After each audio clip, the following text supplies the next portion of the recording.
मेरा नाम रमेश है। मेरा उम्र 26 साल है। एक आंटी थी जो पेशे से एक टीचर थी। वो रोज मेरे सामने से निकलती थी और मुझे बहुत अच्छी लगती थी। मेरा मन करता था कि एक बार आंटी मिल जाए तो मेरा काम बन जाए। आंटी की 5 फुट 6 इंच की लंबाई थी और खूबसूरत थी। रोज मेरे मोहल्ले में वे पढ़ाने आती थी। एक बार वो जाने के लिए किसी साधन का इंतजार कर रही थी। मैं उसी समय अपनी बाइक से निकल रहा था तो मैंने उनको देखा और बाइक रोक दी।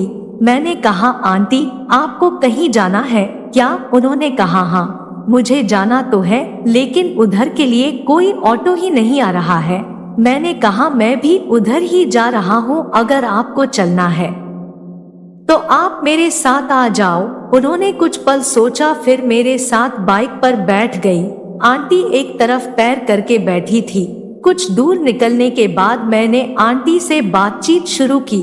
मैंने पूछा, आप क्या वहीं रहती हो? मतलब मैंने आंटी से कैसे क्या सब कुछ पूछा, जबकि मैं पहले से काफी कुछ जानता था। उन्होंने सब बताया और ये भी कहा कि मैंने कई बार तुमको देखा है। थोड़ी देर बाद उनका घर आ गया और उन्होंने मुझे बाइक रोक देने का कहा।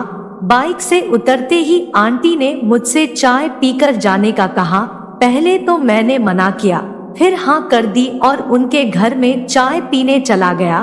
वो मुझे अंदर ले गई और गेस्ट रूम में बैठा कर कपड़े चेंज करने के लिए कहकर अंदर चली गई। थोड़ी देर बाद आंटी कपड़े बदल कर और चाय लेकर आ गई। हम दोनों में बातचीत होने लगी। मैंने आंटी से बातचीत करके अच्छी जान पहचान बना ली। अब वो रोज ही जब मेरे घर के पास से निकलती थी तो मेरी उनसे हाय हेलो होने लगी थी। जब कभी उन्हें घर जाने का साधन नहीं मिलता था तो वो मुझसे घर छोड़ने के लिए भी कह देती थी। कुछ दिन के बाद मेरी जॉब भी उनके एरिया में ही लग गई। अब मेरा उनके घर के पास से आना जाना शुरू हो गया। मेरा उनको लेकर जाना होने लगा। उनके घर में भी मैं जब चाहे जाने लगा था। इससे मेरी उनसे काफी घनिष्ठता हो गई थी। हाल यह था कि लगभग रोज ही मुझे उनके शरीर का महक और स्पर्श मिलने लगा था। आंटी भी मुझसे बहुत घुल मिल गई थी और हर तरह की बातें करने लगी थी। हमारे बीच हंसी मजाक भी होने लगा था। उन्होंने एक दिन मुझसे पूछा, तुम्हारी कोई गर्लफ्रेंड नहीं है? मैंने कहा, अरे आंटी मुझे कोई लड़की समझ में ही नहीं आती। मैं तो सोच रहा हूँ कि आपको ही अपनी गर्लफ्रेंड बना लूं। इस बात पर पहले तो आंटी हंस दी, फिर बोली, मुझे गर्लफ्रेंड बनाकर तुझे क्या मिलेगा? मैंने कहा, आंटी जो बात आप में है वो आजकल की लड़कियों में कहाँ मिलता है। वो हंस कर बोली, मेरे अंदर ऐसा क्या है? मैंने भी खुलकर बोल दिया कि मुझे आपका फिगर बहुत अच्छा लगता है। वो मुझे देखकर हंसने लगी और बोली, तुम ये बात बस ऐसे ही बोल रहे हो। मैंने कहा, नहीं आंटी मैं सच कह रहा हूँ, आप मुझे बेहद हॉट लगती है। इस पर आंटी संजीदा हो गई और बोली, तुम मजाक कर रहे हो। तब तक उनका घर आ गया था। मैंने उन्हें उतारा और वो मुझे बाय करके चली गई। दूसरे दिन मैंने उन्हें उनके घर छोड़ा तो उन्होंने चाय के लिए बुला लिया। मैं अंदर चला गया। इस बार वो मुझे अपने कमरे में ही ले गई और बैठा दिया। उस समय शाम हो रही थी और वो रूम के बाथरूम में कपड़े चेंज करने लगी। वे बाहर आई तो एक मस्त नाइटी पहने हुई थी। मैं उन्हें इस मादक रूप में देखकर उत्तेजित हो गया। आंटी इठलाती हुई चाय बनाने किचन में चली गई और कुछ देर में चाय बना कर ले आई। वो मेरे पास ही बैठ गई और हम दोनों चाय पीने लगे। मैंने पूछा, आपको कभी हस्बैंड की कमी महसूस नहीं होती? वो बोली, कमी लगती तो है, पर क्या कर सकती हूँ। उनके हस्बैंड बाहर जॉब करते थे और साल में एक आध बार ही घर आते थे।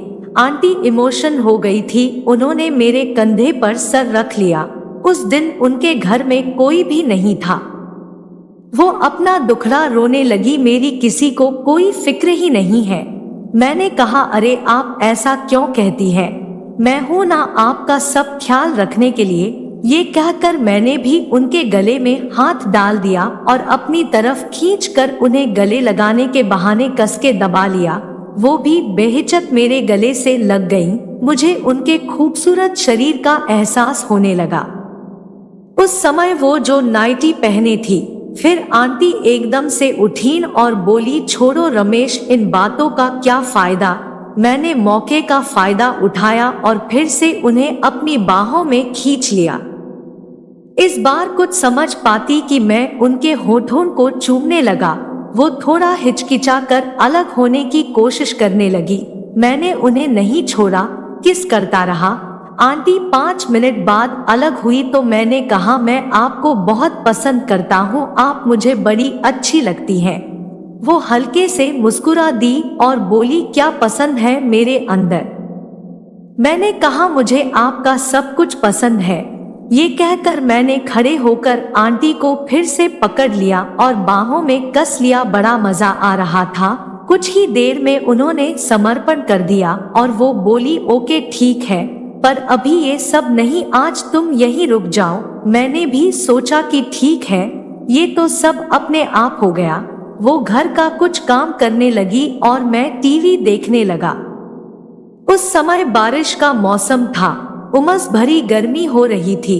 अपना काम निपटा कर आंटी बोली, मैं नहा कर आती हूँ। मैंने कहा, मैं भी चलता हूँ।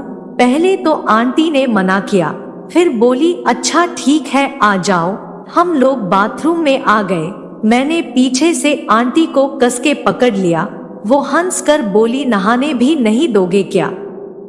मैंने कहा, साथ में नहाते हैं न। मुझे बेहद खुशी हो रही थी और मजा आ रहा था। मैंने समझ लिया कि अब खेल में मजा आने लगा है।